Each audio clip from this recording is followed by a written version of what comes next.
Dr. John Watson type చేసి మీ question అడగండి, తప్పకుండా రిప్లై చేస్తాను. Sharma's Wali. Sir, how frequently should we go for PRP if we have severe thinning after hair transplant? I am also taking minoxidil 5% once a day, finasteride 1 mg and vitamins. Usually hair transplantation జరిగిన తర్వాత thinning అనేటువంటిది ప్రత్యేకించి ఏం జరగదు. అంటే hair transplantation results రావడానికి at least 9 to 12 months పడుతుంది. ఇప్పుడు హెయిర్ ట్రాన్స్ప్లాంటేషన్ రిజల్ట్స్ వచ్చిన తర్వాత మీకు థిన్నింగ్ కనిపిస్తుంది అంటే కొన్ని కండిషన్స్ ఉన్నాయి. ఫర్ ఎగ్జాంపుల్, మీకే గనక ఆల్రెడీ కొంచెం పల్చని జుట్టు స్కాల్ప్ మీద ఉండంగా దాని మీద మళ్ళీ మీకు హెయిర్ ట్రాన్స్ప్లాంటేషన్ చేశారనుకోండి, అటువంటి సిచ్యువేషన్ లో ఈ పల్చని బేబీ హెయిర్ మధ్యలో మనం హెయిర్ ట్రాన్స్ప్లాంటేషన్ చేస్తాం. అంటే ఉండే ఎగ్జిస్టింగ్ హెయిర్ మీద కాకుండా దాని చుట్టుపక్కల పెడతాం.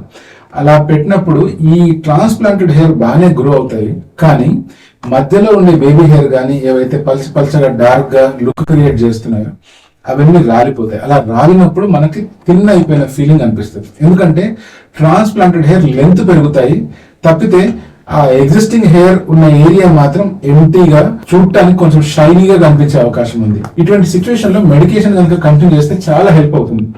కానీ కొంతమందికి రేర్ గా మెడికేషన్ కూడా ప్రాపర్ గా రెస్పాండ్ కాని సిచ్యువేషన్ లో డెఫినెట్ గా పిఆర్పి చేయవలసి ఉంటుంది.